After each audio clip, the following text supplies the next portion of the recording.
What's the only weekly wrap-up of the top compliance and ethics stories? It is This Week in FCPA with Tom Fox, the voice of compliance, and Jay Rosen, Mr. Monitor. Each week, Tom and Jay highlight 10 stories which caught their collective eye, talk about sports and movies, highlight top podcasts, and preview their upcoming events. Join This Week in FCPA each week for a one-stop review of the week's compliance and ethics highlights. This Week in FCPA is a production of the Compliance Podcast Network. Jay tells us about some of the stories we're looking at this week on This Week in FCPA. Major League Baseball lays down the hammer on the Astros. Are the Red Sox next? Tom's multi-part series, parts 1, 2, and part 3, and his cognitive dissonance explored in the FCPA blog. Mike Volkov says it's time to move from reactive to proactive compliance in a 3-part series on the corruption and crime and compliance blog. What do DOJ changes mean for the compliance practitioner? I will explore that in my weekly column on Corporate Compliance Insights. What is the SEC Enforcement Network? Verity Winship explains in NYU's Compliance and Enforcement blog. Will the fraud section now refocus on commodities trading cases? Aitan Goldman tells us again in NYU's Compliance and Ethics blog. What are red flags? Jeannie Dietrich explains in Spin Sucks. And Harry Casson takes a look out for expensive watches in the FCPA blog. The trouble with transparency, Vera Cherepnova explains in the FCPA blog. How does Queen inform your compliance program? Hint, pressure. Matt Kelly, the coolest guy in compliance, takes a look on radical compliance. And finally, on the Compliance Podcast Network, Tom continues his 31 Days to a More Effective Compliance Program series. Hello, everyone. This is Tom Fox, the voice of compliance and the compliance evangelist, back with Mr. Monitors. Yes, Jay Rosen himself. Another episode of This Week in FCPA, episode 188. The week ending January 20, 2020, the Say It Ain't So Joe edition. Jay and I are back to consider some of the top compliance and ethics stories that caught our collective eyes over the past week. Of course, we're going to talk about the Major League Baseball sign stealing scandal, which has embroiled the Houston Astros, will probably embroil the Boston Red Sox, and led to the New York Mets firing their newest manager before he managed one game. Jay, welcome.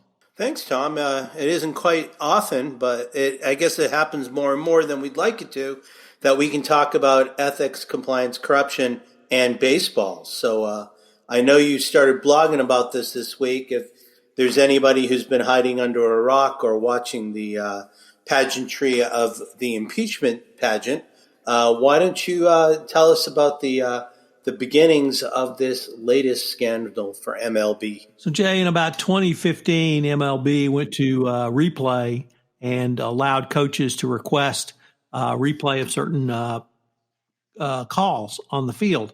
And MLB put a camera in center field to give a good look or another angle for the umpires to review. And they allowed the teams to have monitors in their clubhouse to see the replays to determine if they wanted to challenge a play. So that was the innovation. What MLB did not fully appreciate the risk of was that teams would then take that feed and start to use it to obtain other information, like the signs the catcher was giving. The Astros took that one step further, and perhaps the Red Sox did as well, by taking that information of the signs communicated from the catcher to the pitcher and then communicating that decoded information to the batter. So in the Astros case, it was decidedly old school. They banged on a trash can lid with a baseball bat, one for fastball, two for curveball or a changeup. Boston was, as a hub of high tech, and of course the home of Harvard University, MIT, Boston College, Boston University. They communicated via an Apple Watch. So much more interesting. No word from Apple on the application of their watch or the risks that they predicted from that. But after the Apple Watch scandal broke in September of 2017, MLB issued an edict in the form of a memorandum which said, "Thou shalt not use technology to steal signs." This was the first time MLB had put this in writing. So all clubs were on notice on this. This memo was sent to all clubs. And thereafter, if a company, a baseball team engaged in that conduct, they'd be violating an MLB rule. The Astros continued to utilize their system in 2017, winning the World Series. In 2018, Astros bench coach Alex Cora, who was the leader of putting this sign stealing scheme together, moved over to become the manager of the Boston Red Sox, and he took his technological innovation to the Red Sox. And then the Red Sox used that sign stealing technology going forward. Interestingly, the Astros continued to use it in early 2018, but abandoned it for the incredibly banal business reason that it wasn't helping the players anymore. So technological innovation was overtaken by facts on the ground. So the Astros quit using it. Fast forward now to after the Astros lose the 2019 World Series. Yes, Lisa Fine, we lost it. You guys didn't win it. Sorry. A former Astro player gave an interview to the Athletic magazine where he identified this sign stealing scheme and system.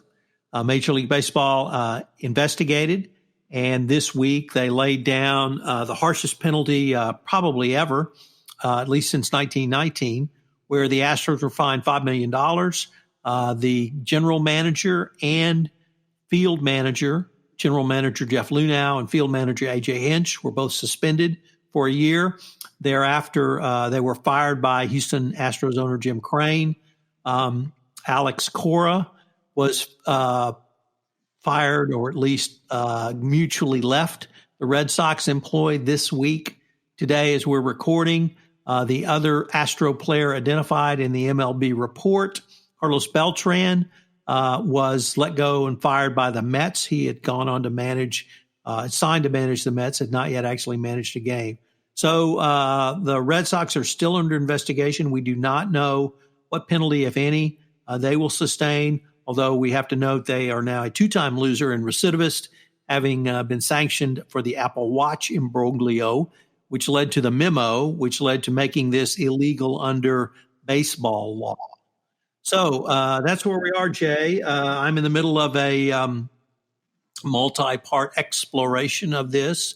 I am trying to sort out my feelings as an uber Astro fan and the compliance evangelist, and I wrote about that for the FCPA blog. I'm not sure it's up yet.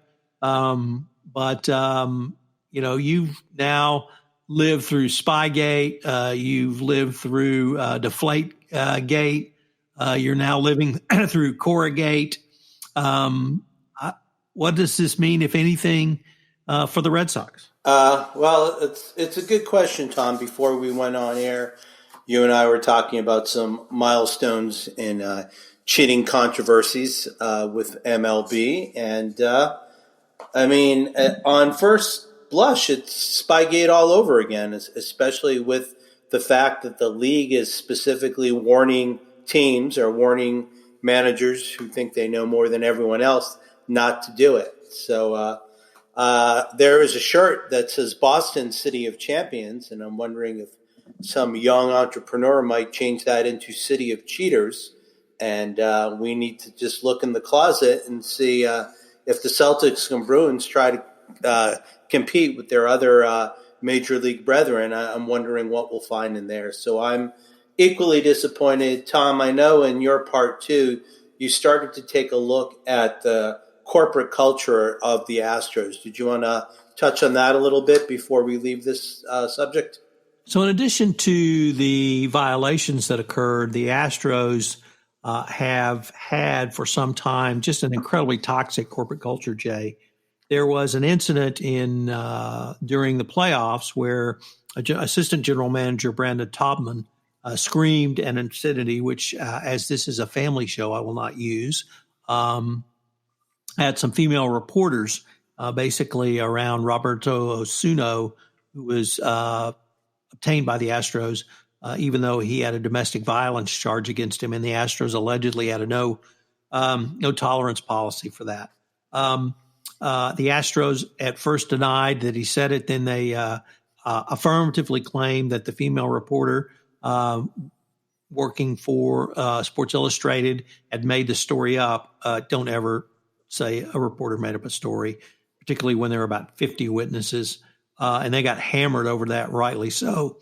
And then they took about a week, and finally Jim Crane sent the reporter a letter.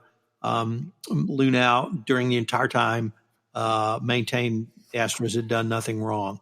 There were several other instances of pretty bad culture from prior years. I've thought about and whether those indicators are a part of the overall problem. I've not come to a conclusion on that. As I said, they were several years ago, and they were when the Astros were intentionally tanking to give them high draft choices, which they successfully turned into some of the greatest current players in the game. So, but the MLB identified just a toxic culture and at the Houston Astros. So when you talk about culture, when your colleague Eric Feldman talks about culture, we have a prime example of a baseball team that completely lost its way with not just winning at all costs, but winning over everything, including following the rules. So culture really mattered in this case, and the Astros had a huge failing of it. So in addition to something else that we think really matters, we're going to turn our eyes over to Mike Volkov, who's in the middle of a 3-part series, and he's looking at it, the move from reactive to proactive compliance. What's Mike thinking about? So a really interesting set of articles by Mike, as always, 3-part series, Wednesday, Thursday, and Friday.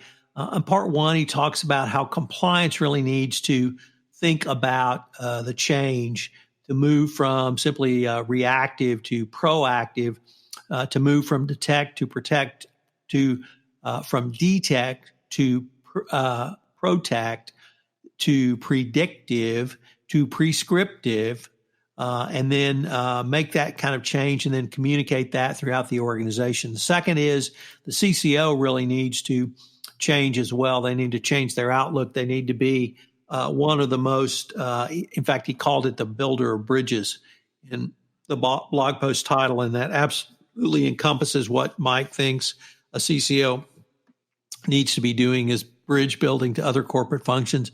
And then in part 3, he talks about technology and how the use of automation is really changing the role of the CCO, and that the CCO is going to have a whole new set of responsibilities, even assuming they sit in the C-suite and are adequately resourced and fully empowered, that the CCO is going to have not only to implement real-time assessment and monitoring, but then to refocus that to drive greater business efficiency. So interesting set of articles, and every CCO needs to really consider these, Jay. Great. So next up, I'm starting a new series on corporate compliance insights. And as we move ahead in the ethics and compliance world of 2020, this month I decided to look back at some DOJ policy announcements. And specifically, I'm going to dive into the FCPA corporate enforcement policy. This was announced back in November 2017 and considers, again, what proactive strategies companies can use based upon the roadmap given by the Benskowski memo and policy announcements.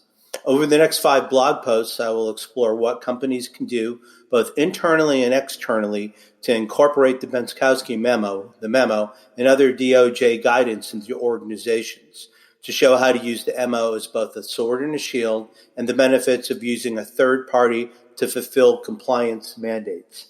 In today's post, I looked at the memo and the DOJ announcements and what they mean for the compliance practitioner. The memo itself really just is a recap of laws and policy that's been in effect since the last 20 years in terms of how we go forward and hire a memo. Not a memo, a monitor. And the memo scope goes far beyond monitor selection alone. Regarding monitor selection, much of what the memo said is not new, but an articulation of writing and what happens in the ongoing process. The memo then goes on to provide some detail on what those situations might be going forward, and also memorialized our DOJ practices around monitor selection. The memo, keep doing this, spells this out very clearly. The DOJ can select from 3 candidates proposed by the company, or they can evaluate alternative candidates. There is also the establishment of a new selection process with a standing committee at the DOJ rather than just the Deputy Attorney General. The memo can be viewed as an extremely positive force for not only corporate compliance programs, but also for the compliance practitioner. The evolutionary scope of the DOJ has been moving toward this as far back as 2012 with the initial FCPA guidance. In terms of compliance practitioners, they can take heart that the DOJ is listening to companies that have been complaining about costs and, in some cases, the adverse impact of monitors. Yet this process can also be viewed as an evolution of thinking about the positive impact a monitor may have. The memo highlights the objective of creating a stronger ethics and compliance program and remediating controls as one of the considerations of whether or not a monitor is necessary. And next week, I'll be back to talk to you about how we explore companies that can leverage this information internally. So, Jay, next up we had, I thought, a really interesting article from over at the NYU Compliance and Enforcement blog by the interestingly named Verity Winship. And she wrote an article, I assume it's a she, but perhaps I should not be so bold. I don't need to be binary. The author wrote about the SEC's enforcement network and posing the question, what do the Hampshire Constabulary, the Texas Railroad Commission, the City of Chicago, and the FBI all have in common? And the answer is that in a recent SEC enforcement action, the SEC thanked them for the assistance they provided to the agency regarding a securities enforcement action. So clearly the SEC is using networks that we might not have thought of that they would utilize for a public company securities enforcement action. So it takes a look at something that's hiding in plain sight, Jay. The SEC and the DOJ talk about who has provided assistance to them in every press release around an enforcement action, and it really drives home the point of both the domestic and international in cooperation around enforcement. Certainly in the FCPA world, we've seen this, but think about that in terms of a U.S.-based security enforcement action when the Hampshire Constabulary is helping the Securities and Exchange Commission. So for those who worry about cross-border crime, this is, I think, something that can really give us some pause to calm down and understand that the regulators are out there as well. So we're going to double dip and go back into NYU's Compliance and Enforcement blog. Today we hear from Zuckerman Spader's Eitan Goldman, and Eitan asked, is the fraud section going all in on commodities cases? Back in May of 2010, in what became known as the flash crash, the Dow Jones fell almost 10% before recovering much of that loss within an hour. Years later, a whistleblower who had analyzed market data filed a report with the CFTC identifying the market participant in the S&P 500 E-mini as the major cause of the flash crash. The CFTC investigated and identified the actor as Anav Sararo, a trader who had been spoofing the market from the basement of his mother's flat in suburban London. The Commodity Exchange Act has brought the fraud section of the U.S. Department of Justice, DOJ's crime division, and the fraud section in the CFTC pursued the investigation with vigor. And in 2015, Mr. Sararo, whom the British tabloid subsequently nicknamed the Hound of Hounslow, was arrested by Scotland Yard. Sarro ultimately pleaded guilty. This Sarro case intensified the relationship between the fraud section and the CFTC's Division of Enforcement. And since that time, an attorney for the Enforcement Division has been seconded to the fraud section. It's hard to overstate It's hard to overstate the significance of these developments to the future of criminal enforcement of the CEA, and that law makes any willful violation of its provision a felony. This relatively minuscule size of the CFTC directly impacts the number of criminal commodities cases that are charged because CFTC enforcement finds evidence of egregious misconduct. It generally refers these matters to the criminal authorities, as they did with the Sarro case. But since the fraud section stood up its anti-spoofing task force, it's able to generate its own matters. And unlike the CFTC, the fraud section is not lacking for resources. After a decade of explosive growth, there are now 150 prosecutors in the section, and the new unit is devoted to commodities frauds, meaning that future cases won't be confined to the anti-spoofing section of the CEA. So it's eminently reasonable to expect an uptick in both numbers and variety of the criminal CEA cases coming out of the fraud sections. We probably won't start seeing criminal prosecutions for willful violation of position limits or other regulatory sections and statutes, but it's pretty clear that the fraud section is not going to be confined to the spoofing pen any longer. So, Jay, next up, we have a couple of articles on red flags, and they really are from different angles, but I thought they were interesting for the compliance practitioner. The first comes from my good friend, Jeannie Dietrich. Jeannie is in the PR realm, and she writes a great blog that I read every day called Spin Sucks. And she wrote a blog entitled How to Spot Red Flags in a New Business Relationship. But it's really about spotting red flags in the interview process and some of the things that she looks for in the interview process to see if a prospective candidate would be a good fit for her culture and her team. She has a very inclusive culture, very accountable, literally, one of the leaders in that area. But she admits she has made mistakes. And she gives you a system to identify red flags, how to maybe dig deeper. And I really hope that the compliance professional will read this and think about what do we need to do? What questions do we need to ask to make sure that someone would be not only a good technical fit for our company, but a good cultural fit for our company? If we go back to the culture we started with on the Astros and how dysfunctional that was. What can the interview process do to not only help weed out those who might engage in bribery and corruption or just be toxic in your workplace? So an interesting article on red flags in the hiring process and business relationships. Harry Casson over at the FCPA blog wrote about expensive watches being a red flag. And he talked about not only can watches cost a considerable amount of money, multi-millions of dollars, one that he pictured in the blog post, but how easily you can move them around. He said that so if a person is leaving a country or coming in to a country and they have $3 million in diamonds that in a loose pouch, that might raise custom inspectors' eyes, and they may want to know what's the provenance of that. But if somebody comes in with a watch or two or three, if they've got a few watches in their their luggage, that might not raise any red flags or even any eyebrows. So I found it a really interesting article. We have had multiple FCPA enforcement actions where Rolexes and other expensive watches were part of the bribery schemes.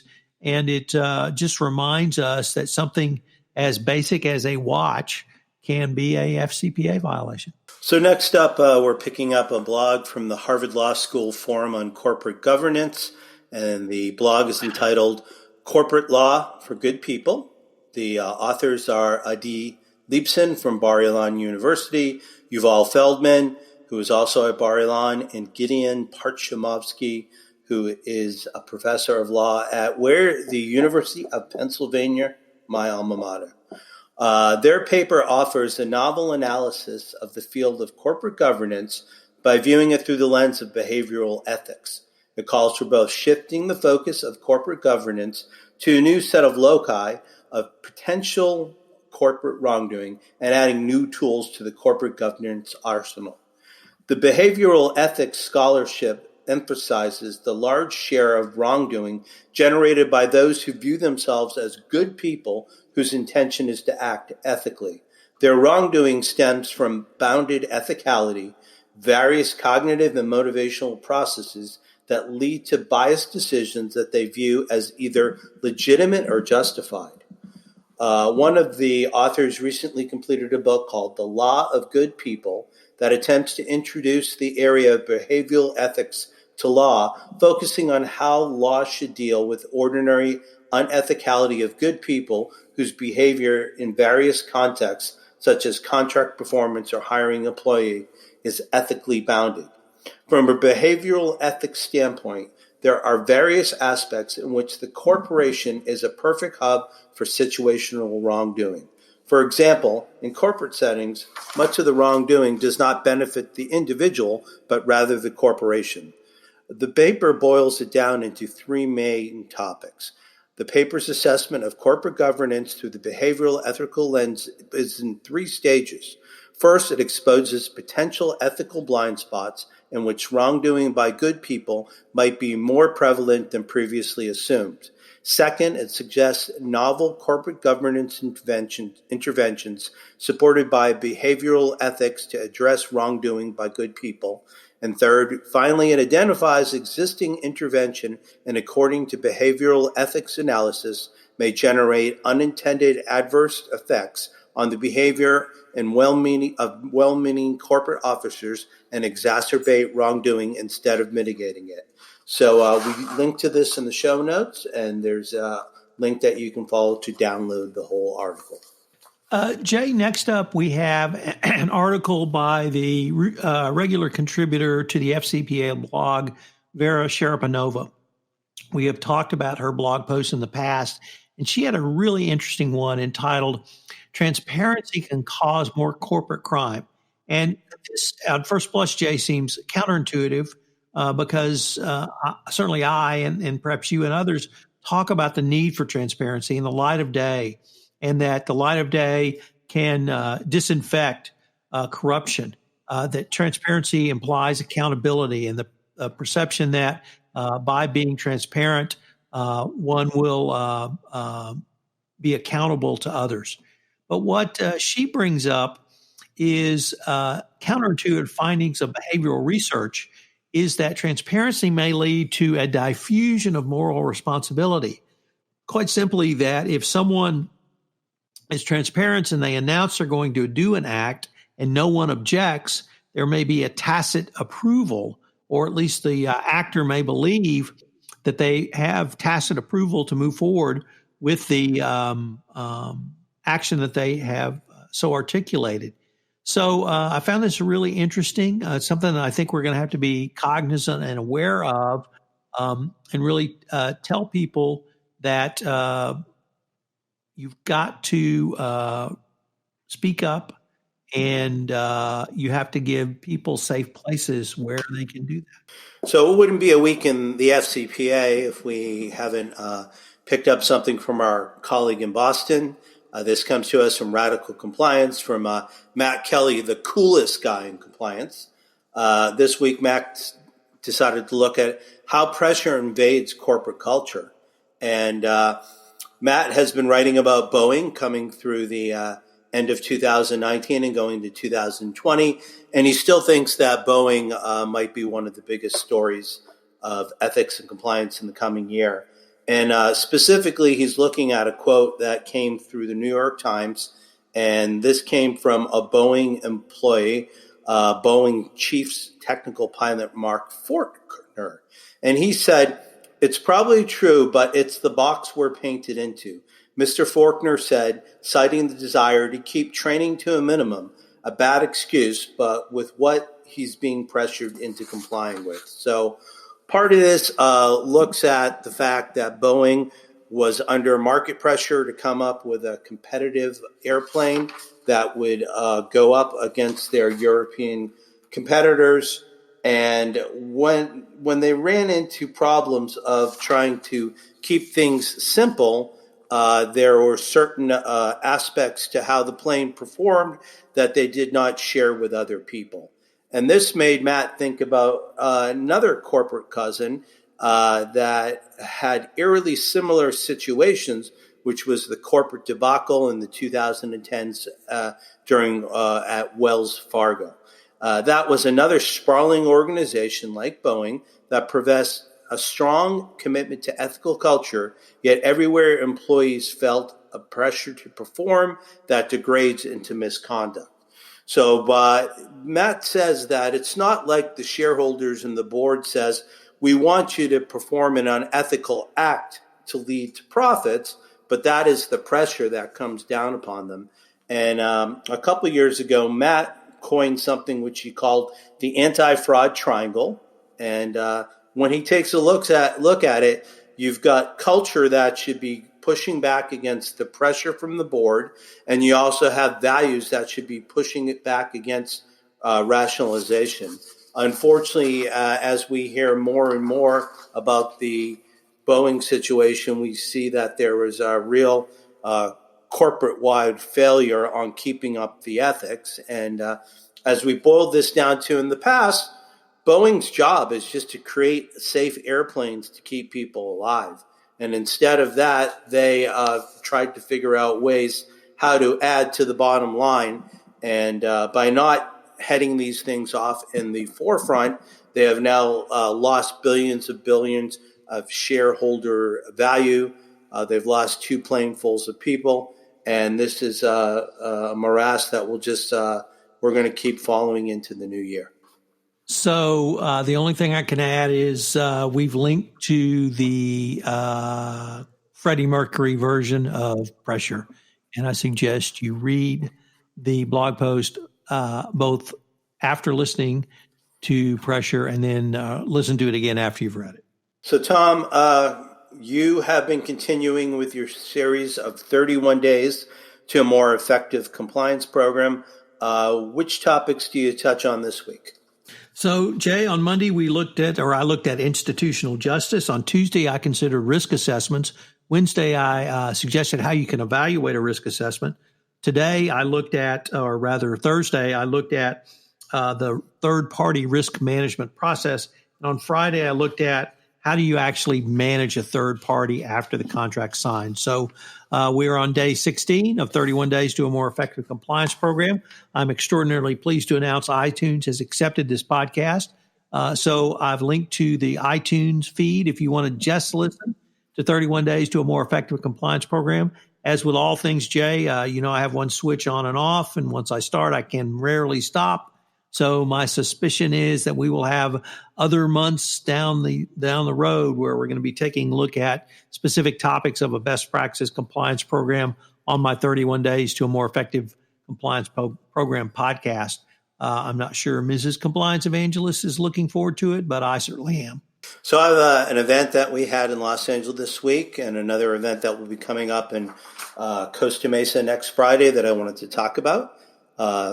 Vin DiCiani, the founder and president of Affiliated Monitors, was in Los Angeles this week, and we got together with our friends from Dow Jones Risk and Compliance. They brought in their Assistant General Counsel, Liz Potowski, and together Liz and Vin talked about ethics and compliance, and we had a roundtable. I was assisted on this by my colleague Linda Justice, who's at Dow Jones, and we are graciously hosted by Mike Heller. The roundtable went really well, and we're looking at rolling this out into other regions throughout 2020. And next week, we have a Southern California one-day conference from the SCCE down in Costa Mesa. There's still time to sign up for it, and my colleagues Eric Feldman will be presenting, as long as with Mikhail Rita Gordon. So it's a nice way to start January off, to have a couple ethics and compliance programs to get the tribe together, and look forward to seeing everyone in Costa Mesa next Friday. You want to take us home, Jay? Sure.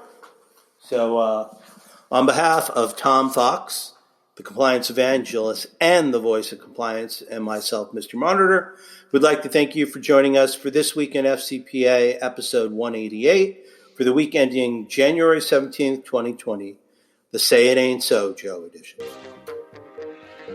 This is Tom Fox again. I'd like to thank you for listening to this episode of This Week in FCPA. If you have any questions, you can email Jay at jrosen@affiliatedmonitors.com. You can email me at tfox@tfoxlaw.com. I hope you'll join Jay and I again next week, where we take a look at some of the stories that caught our collective eyes in the area of compliance and ethics. This Week in FCPA is a production of the Compliance Podcast Network and a proud member of C-Suite Radio. Thanks so much for listening, and I hope you'll join us again.